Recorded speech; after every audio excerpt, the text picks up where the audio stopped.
12 board CBSE chemistry में physical inorganic organic में 5 mark questions जो मोस्ट रिपीटेड हैं इस वीडियो में टोटल मिल जाएंगे और उसी से मैक्सिमम क्वेश्चंस आपके 5 मार्क्स बन जाएंगे। यहाँ पर जो है कंटेंट उतना इम्पॉर्टेंट नहीं है, यहाँ पे 5 मार्क्स क्वेश्चन में लिखने का तरीका इम्पॉर्टेंट है, क्योंकि 5 मार्क क्वेश्चन ज़्यादा मार्क्स हैं, वेटेज अधिक है, तो उसमें नंबर कट होने के चांसेस स्पेस भी ज़्यादा होते हैं। तो पहले तो आपको ये लर्न करना होगा 5 मार्क्स क्वेश्चन में कैसे उसको लिखें, क्या क्या चीज़ें ज़रूरी है लिखनी, जिससे वहाँ पे कोई मार्क्स कट होने का स्पेस ना रहे। और कैसे हम जेई या नीट की जो प्रिपरेशन कर रहे थे उसी पे बिल्ड करके हम ये क्वेश्चंस अपना कंप्लीट कर सकते हैं। तो इसमें फिजिकल, ऑर्गेनिक, इनऑर्गेनिक तीनों सेक्शन के ज़्यादा नहीं, अब तक के सबसे रिपीटेड जिससे आपके क्वेश्चंस बनने वाले हैं 8 क्वेश्चंस लिए गए हैं। और आप जो है उसमें जाने से पहले देखते हैं कुछ तरीका होता है। पहले तो ये है इनकी रूपरेखा, जो 5 मार्क्स क्वेश्चंस होते हैं बच्चे, वो जनरली 2 पार्ट में आते हैं। ठीक है, एक थ्योरेटिकल होगा, डेरिवेशन होगा, कुछ पूछा जाएगा, और उस पर एक न्यूमेरिकल आएगा या कुछ एप्लीकेशन आ जाएगा। आप जब लिख रहे हो तो फार्मूला लिखना बहुत ज़रूरी है। फार्मूले बिना फार्मूला लिखे डायरेक्ट सब्स्टिट्यूशन लिखोगे तो एक नंबर कटने पक्के हैं।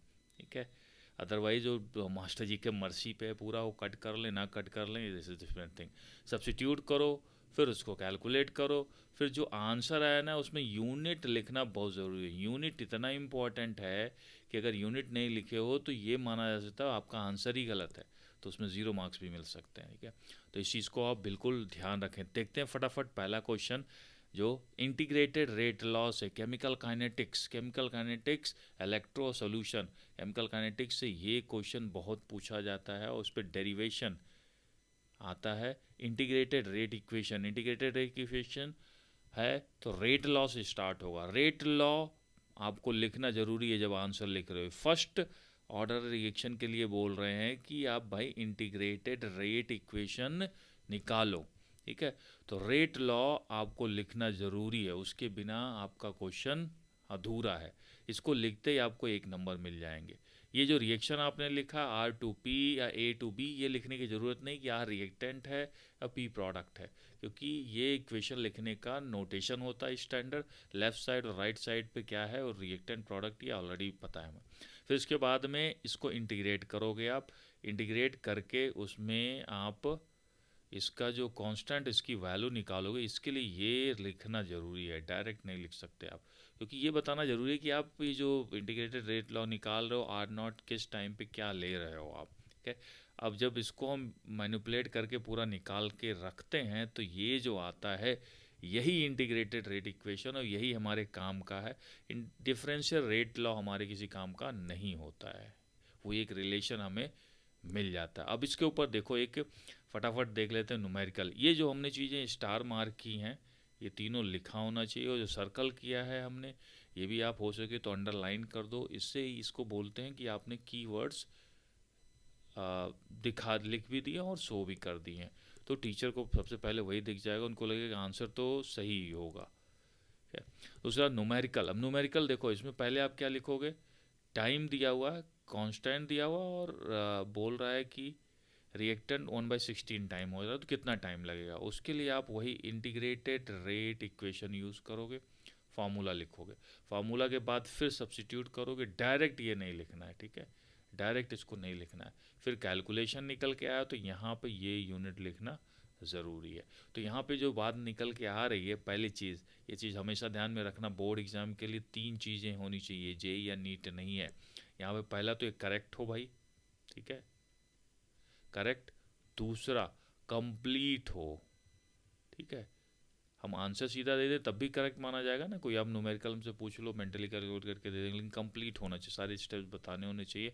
और आपको show your answer, show your answer, teacher को अपने आंसर दिखाओ। ठीक है, तो ये आपके ये करोगे आप तो नंबर आपके नहीं कटेंगे। नेक्स्ट क्वेश्चन देखते हैं फटाफट। इलेक्ट्रोकेमिस्ट्री बड़ा इंपॉर्टेंट है, और जब स्टैंडर्ड या टफ पेपर बनेगा तो ज़रूर आएगा। उसमें से कॉलरॉस लॉ पूछा जाता है कि भाई ये क्या है, Kohlrausch law of independent migration of ion. जब इसको आप डेफिनेशन लिख रहे होगे तो इसमें देखो क्या, लिमिटिंग मोलर कंडक्टिविटी, ये की वर्ड है। आप कुछ भी कहानी लिखो, अगर ये नहीं यूज हो रहा है ना, डेल्टा नॉट लैम्डा नॉट, तो या फिर इसकी जगह पे molar conductivity eight infinite dilution अगर है तो आंसर सही हो सकता है। इसके बिना आंसर लिखना नामुमकिन है, इसलिए इसको कीवर्ड बोलते हैं। टीचर सबसे पहले यही देखेंगे, टीचर इसको देखेंगे, उनको लगेगा हाँ बंदे ने सही लिखा है, आगे देख ले। फिर इसके बाद में समेशन क्या होता है, इंडिविजुअल जो आयंस होते हैं उनको ऐड करके किसी इलेक्ट्रोलाइट का मोलर कंडक्टिविटी निकाला जा सकता है। जैसे एसिटिक एसिड में आप एसिटेट आयन और H प्लस की कंडक्टिविटी को ऐड करके इनफाइनाइट डाइल्यूशन पे उसको निकाल सकते हो। उसका एप्लीकेशन यही एक है जो अभी जस्ट हमने डिस्कस किया कि इनफाइनाइट डाइल्यूशन और मोलर कंडक्टिविटी निकाल लो। दूसरा एकदम स्पेसिफिक होना चाहिए कीवर्ड, आप उसके इर्द गिर्द कुछ भी लिख दो, लेकिन ढेर सारी चीज़ें लिख दो, अगर उसमें आपने कीवर्ड नहीं लिखा है तो वो आंसर सही नहीं माना जाता। डिग्री ऑफ डिसोसिएशन निकाल लो और डिसोसिएशन कांस्टेंट निकाल लो, ये इसके यूज़ हैं। अब इस पे देखो एक क्वेश्चन आया है, ये बहुत इंपॉर्टेंट क्वेश्चन है। क्यों इंपॉर्टेंट है, क्योंकि ये सेल का जो नोटेशन होता है ना, इधर एनोड लिखा जाता है, इधर कैथोड लिखा जाता है। ये इन्फॉर्मेशन आपको पता है, इस क्वेश्चन के थ्रू चेक हो सकता है। ये सब आपको कहाँ ऑक्सीडेशन हो रहा है, रिडक्शन हो रहा है, कौन से इलेक्ट्रॉन कितने ट्रांसफ़र हो रहे हैं, और इसमें जो सेल का वोल्टेज है उनके कंसंट्रेशन पे कैसे डिपेंडेंट, उस पर क्वेश्चन एक बहुत अच्छा सा बनाया गया है। वो रिलेशन निकल के आता है नर्स इक्वेशन से, तो नर्स इक्वेशन लिखना ज़रूरी है। नर्स इक्वेशन में हमारे पास ई नॉट सेल निकालना होता है, उसके लिए एक और प्री कैलकुलेशन करना होगा, ये भी आप प्रॉपर लिखोगे ये फार्मूला, ये नहीं कि गप करके सीधा ये लिख दिया। ठीक है, अगर आप स्किप स्किप कर रहे हो ये तो फिर आप ऑप्शन दे रहे हो। फिर यहाँ पे ई सेल रख दिया, फिर इन दोनों कैटायन एनायन, ठीक है, जो कैटायन है हमारा उसका कंसंट्रेशन है नोड पे, डिवाइडेड बाई जो कैटायन है हमारा कैथोड पे, उसका कंसंट्रेशन कहाँ से मिलेगा, यहाँ से। ये दोनों रख के हम यहाँ पे सॉल्व कर देंगे। नंबर ऑफ इलेक्ट्रॉन इसमें जो इन्वॉल्व हैं 2 हैं। अब देखो यहाँ पे सेल रिएक्शन लिखो या ना लिखो मैटर नहीं करेगा, पूछ नहीं रहा, क्योंकि उसके बिना भी आप कर सकते हो। लेकिन अगर आपको आता है तो सेल रिएक्शन लिख सकते हो, और 2 इलेक्ट्रॉन उसमें अगर टाइम है तो। ठीक है, ये बोनस है, एक बार एक आप प्रैक्टिस कर लो। अगर गैल्वेनिक सेल बनाना हो तो इधर आप एनोड और इधर आप कैथोड बना दो। एनोड पे इलेक्ट्रॉन रिजेक्ट होता है, जिससे ऑक्सीडाइज होता है कुछ भी, तो इलेक्ट्रॉन रिजेक्ट होने का मतलब वो निगेटिव होगा, धीरे धीरे बिल्डअप होता जाएगा। कैट और कैथोड पे इलेक्ट्रॉन कंज्यूम होता है, कंज्यूम होगा इलेक्ट्रॉन मतलब इलेक्ट्रॉन की कमी हो जाएगी वहाँ टर्मिनल पे, तो पॉजिटिवली चार्ज हो जाएगा। पॉजिटिवली चार्ज होगा तो जहाँ इलेक्ट्रॉन ज़्यादा है वहाँ से इलेक्ट्रॉन कम वाले एरिया में जाएगा। अब कम वाले एरिया में जाएगा, करंट का जो कन्वेंशन होता है, डायरेक्शन क्या होता है, जस्ट इलेक्ट्रॉन के या निगेटिव चार्ज के अपोजिट होता है। सॉल्ट ब्रिज जो इसमें दिया है, सॉल्ट ब्रिज के बारे में आप ज़रूर डिस्कस करें।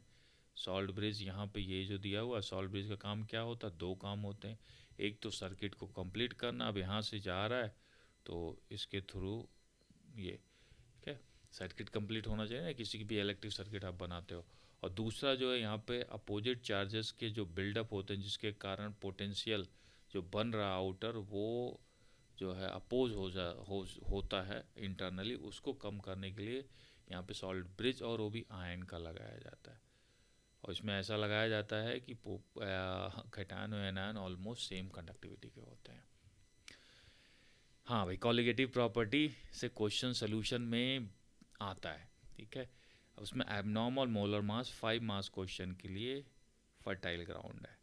ठीक है, एबनॉर्मल मोलर मास क्या है, एबनॉर्मल मोलर मास जब लिख रहे हो तो कुछ चीज़ें ज़रूर उसमें यूज़ होंगी।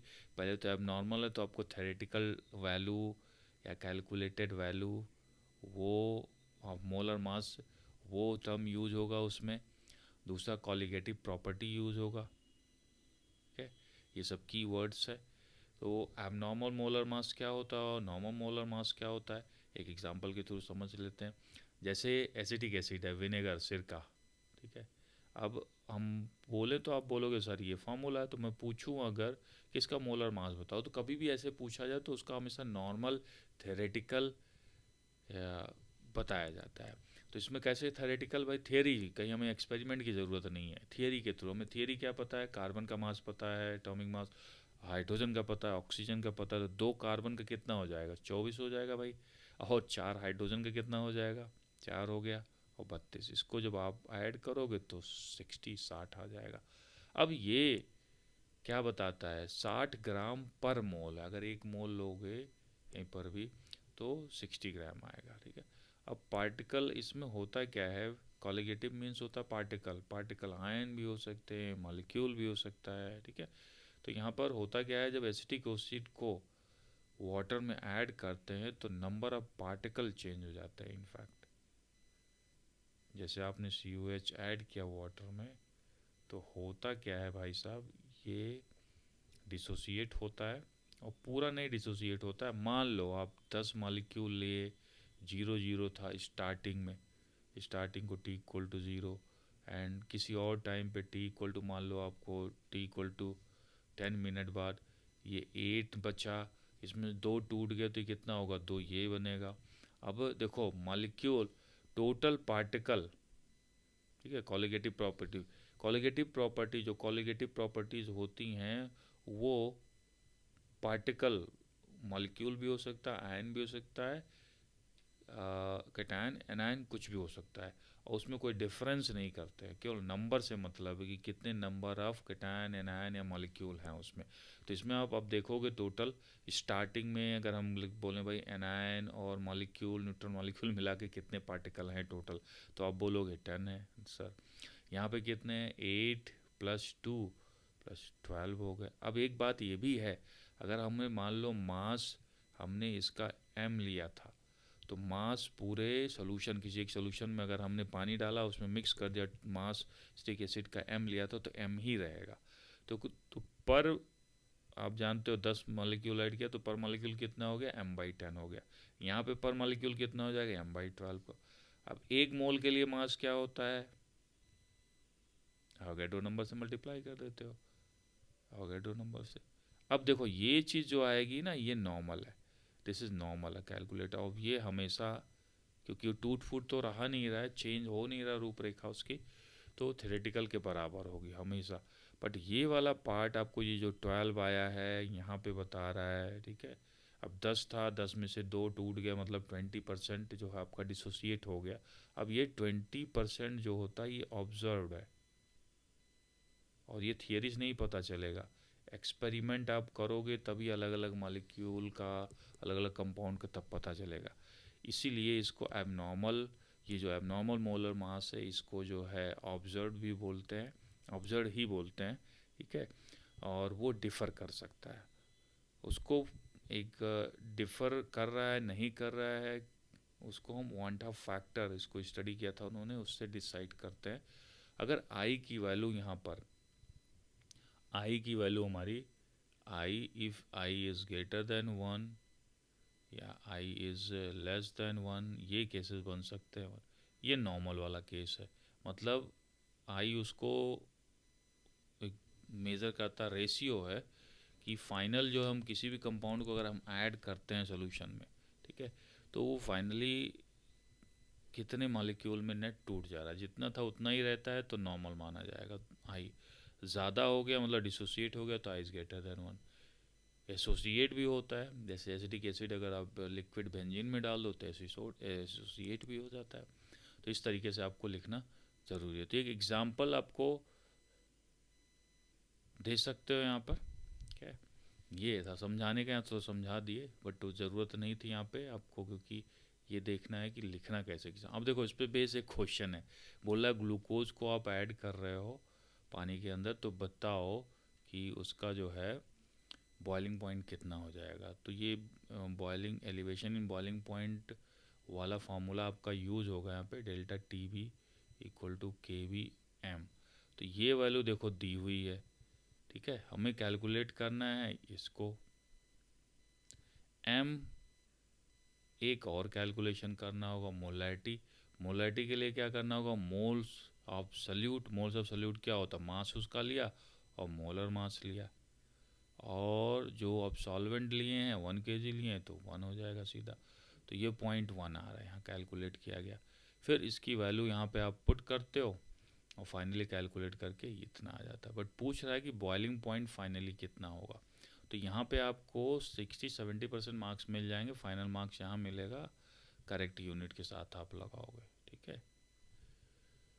सो अगला सेक्शन ऑर्गेनिक निपटाते हैं। ये तीनों क्वेश्चन आप अपने जो नोट्स बनाए हो उससे देख के कर सकते हो। यहाँ से भी आप कंटेंट इसलिए दिया कि मान लो अपने नोट्स नहीं बनाया तो यहाँ पे आप देख लो, आपके अपने नोट्स है तो उस नोट्स में जाके मार्क कर लो कि कौन सा पोर्शन हमको एग्ज़ाम में लिखना ही लिखना है, कैसे रिप्रेजेंट करना है। तो आप फिर से वो चीज़ याद रखो, ठीक है। क्या याद रखोगे कि भाई करेक्ट, ठीक है, answer should be correct, complete, her correct answer complete नहीं है, ठीक है, कंप्लीट फिट है, ठीक है, कंप्लीट है, तुमने लिख दिया, ढेर सारा लिखे हो तो मुझे दिख नहीं रहा है, मुझे खोजना पड़ेगा, तो शो करो, show your answer to master ji. Okay जी, तो ये हो गया। तो नेक्स्ट हमारा ऑर्गेनिक केमिस्ट्री के क्वेश्चंस देखते हैं।